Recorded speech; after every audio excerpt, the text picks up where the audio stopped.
space truly is the final frontier.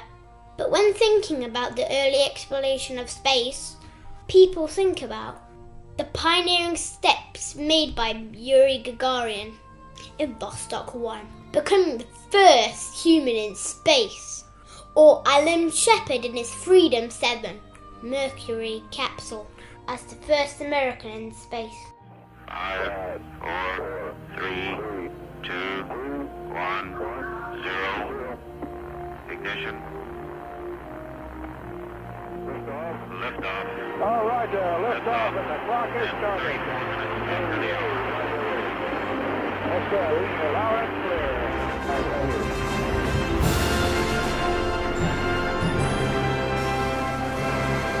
Space. Or John Glenn in the Mercury capsule Friendship 7 as the first American to orbit the Earth. 10, 9, 8, 7, 6, 5, 4, 3,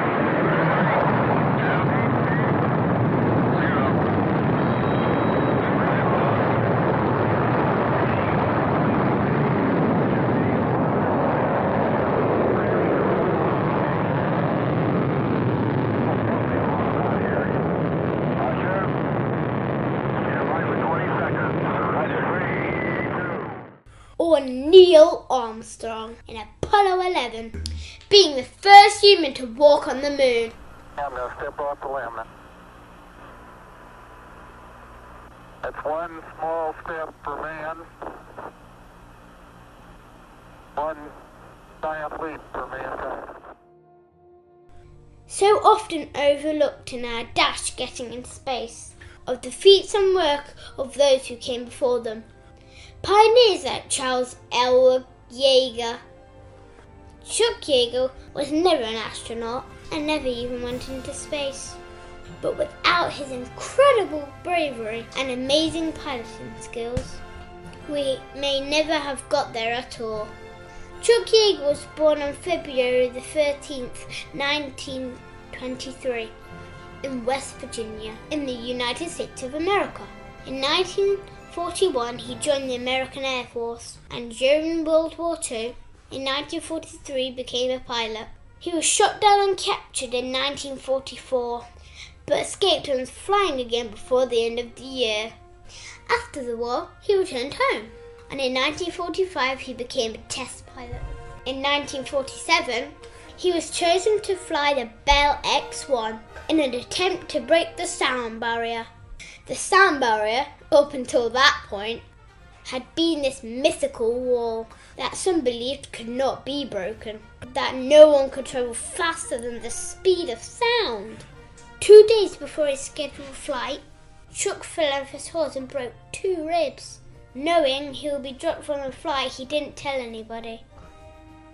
On the day, he did tell his best friend and fellow test pilot, who then sawed a broomstick in half so Chuck could use his other arm to close the hatch of X-1.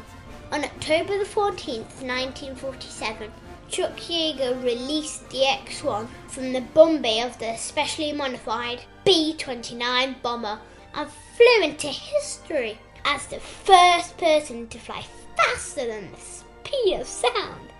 After breaking the sound barrier, Chuck and fellow Edwards Air Force Base test pilot, civilian Scott Crossfield, began a friendly rivalry that had them one-upping each other, breaking the other's last record. In 1959, NASA came to Edwards looking to recruit astronauts. As Chuck Yeager and Scott Crossfield were the 2 best test pilots in the world, it seemed pretty obvious. However, the President of the United States had demanded that NASA astronauts should be serving military test pilots and must have at least a bachelor degree. Chuck did not have a degree, so he was not eligible. Scott was a civilian, so he wasn't either. Gus Grissom and Gordon Cooper, who were younger pilots that worked for Chuck, were eligible and also were selected. In 1962, now a full colonel, Yeager became Commandant of the United States Air Force Aerospace Research Pilot School. This was the institute that trained astronauts for NASA and for the Air Force. The irony was, he was the most qualified person to train an astronaut, but not qualified to be an astronaut. In 1975, Yeager retired from the Air Force as a Brigadier General. He still flew occasionally for the Air Force and for NASA. In 1997, he finally finished flying in an official capacity 3 decades after his retirement.